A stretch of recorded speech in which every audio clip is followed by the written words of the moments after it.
नमस्कार दोस्तों। मन का मंत्र, जो सोचोगे वही होगा।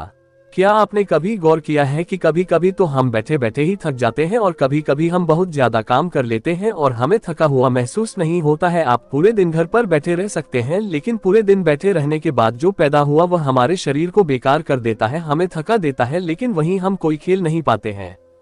तो हम बहुत सारे दौड़ भाग करते हैं, अच्छे शरीर को थकाने की कोशिश करते हैं, मन का मंत्र, लेकिन खेल के बाद एक चुस्ती का एहसास होता है, जैसे शरीर का रोम रोम खिल उठा हो। अगर आप देखें तो ये बात आपके लिए एक विरोधाभास है, क्योंकि प्राकृतिक रूप से होना तो यह चाहिए कि जब मनुष्य खेलता है। मन का मंत्र, सकारात्मक सोच का महत्व।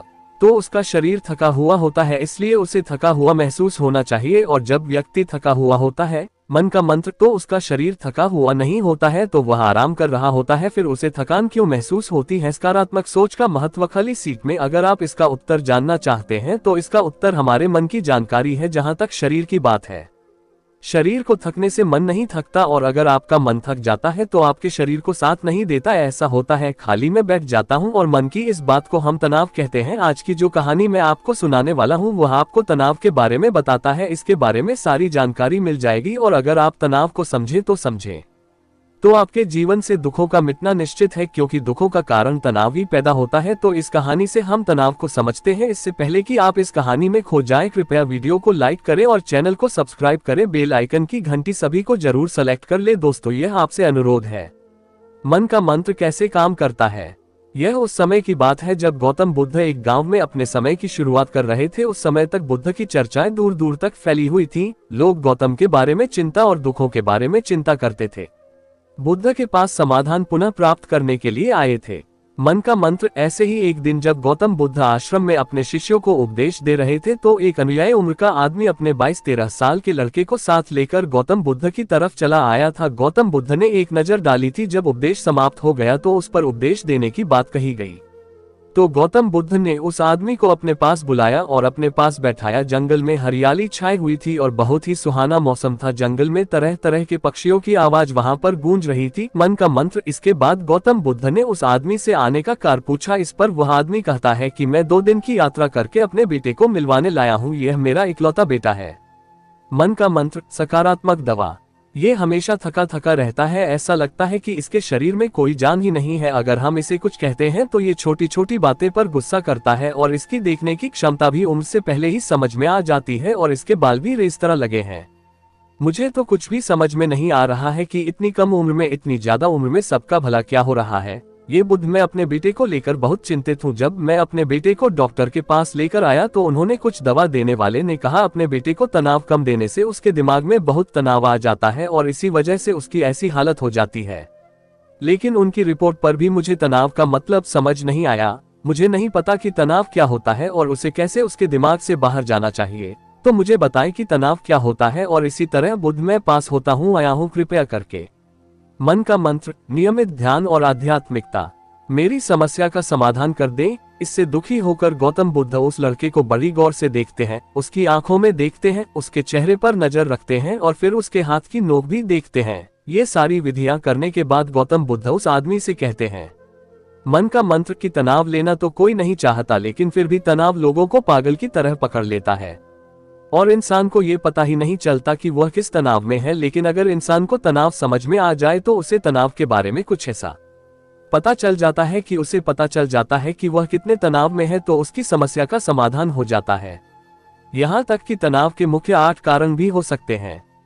इसके बाद गौतम बुद्ध कहते हैं कि सबसे पहले तो हमें बताएं कि तनाव तब होता है जब कोई इंसान कोई काम कर रहा होता है और उसका मन कहीं दूर चला जाता है। काल्पनिक रूप से होता है तो उसके शरीर और मन के बीच दूरी होती है, पैदा हो जाता है मन का मंत्र, और लंबी दूरी शरीर और मन के बीच में होगी।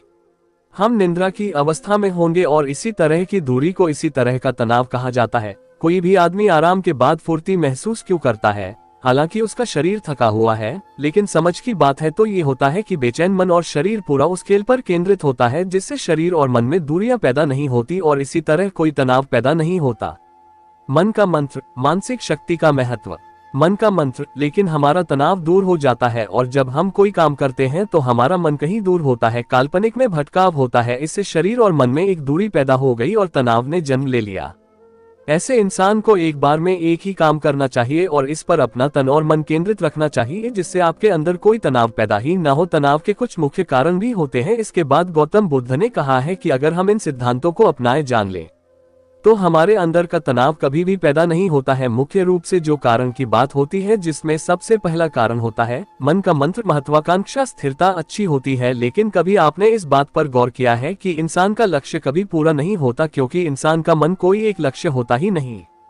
जब इंसान एक लक्ष्य हासिल कर लेता है तो दूसरा लक्ष्य स्थापित हो जाता है और इसी तरह वह अपने लक्ष्य को हासिल करने के लिए गोल गोल घूम जाता है, जिससे इंसान में ज्यादा समानता होती है, जिससे बड़े बड़े लक्ष्य हासिल हो जाते हैं। वह वर्तमान में कभी होता है नहीं, जिन्हें अपने मन में हमेशा के लिए भविष्य की इमारतें बना ली और बस उसके वर्तमान शरीर में उसका मन भविष्य में होगा और इन दोनों की दूरी की वजह से उस आदमी में तनाव पैदा होगा। इस पर वो आदमी है कि हे बुद्ध, तो क्या आदमी को अपना लक्ष्य नहीं बनाना चाहिए, क्योंकि लक्ष्य बनाना भी तो एक सच्चाई यह है कि इस पर गौतम बुद्ध कहते हैं कि जीवन में कोई लक्ष्य बनाना गलत बात नहीं है, समस्या तब पैदा होती है। मन का मंत्र, नियमित ध्यान और आध्यात्मिक।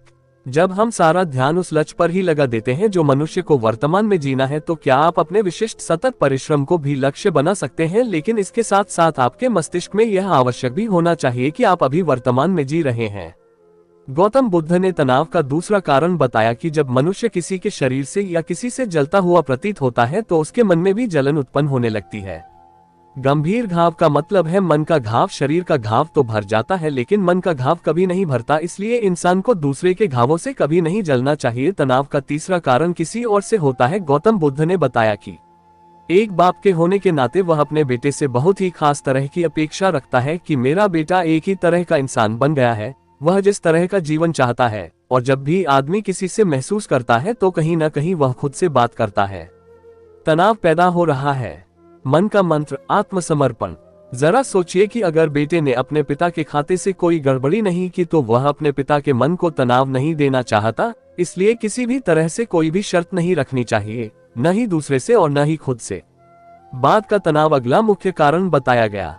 गौतम बुद्ध ने कहा है कि मन का काम करने से भी तनाव पैदा होता है। जिस काम में हमारा मन नहीं लगता, जिसमें हमारी रुचि नहीं होती, तो उस काम में हम अपना मन नहीं लगा पाते। हमारे मन की कल्पनाएं भरेगा और हमारा शरीर साथ साथ रहेगा। दोनों में दूरियां पैदा होने की वजह से ये भी तनाव का कारण बन जाता है। इसलिए मनुष्य को केवल रुचि के हिसाब से ही काम करना चाहिए। इसके बाद गौतम ने कहा कि शारीरिक कष्ट भी तनाव का कारण होता है। जब मनुष्य को कोई शारीरिक कष्ट होता है तो मनुष्य का मन इस बीमारी के बारे में सोच रहता है, जिससे उसके मन में दुख के विचार स्वाभाविक है और कहीं पर भी तनाव पैदा होता है। ऐसा सुनने में आया है कि उस व्यक्ति ने कहा है कि यह बुद्ध शारीरिक दुख है तो किसी को भी आ सकता है, तो क्या वह व्यक्ति हमेशा तनाव में रहता है। जिगा ने जवाब देते हुए कहा कि गौतम बुद्ध कहते हैं कि यह बात प्रमाणित करने की है कि हमारा जीवन दुखों का आगार है। जैसे जैसे हमारी किशोरावस्था होती है वैसे वैसे भावनाएं आती हैं, दुख आते हैं और एक दिन मौत भी आ जाती है।